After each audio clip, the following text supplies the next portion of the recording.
I'm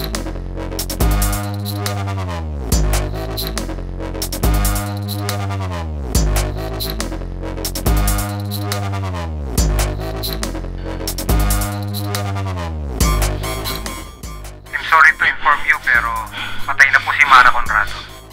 Si Mara?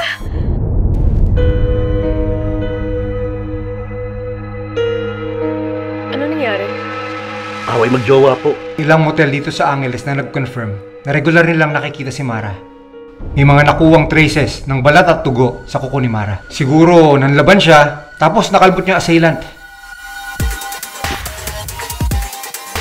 Alex, Joey Desiderio, kaibigan ni Mara. Kailangan natin makakuha ng hiblan ng buhok ng suspect. Dahil baka serial killer ang pumatay kay Mara.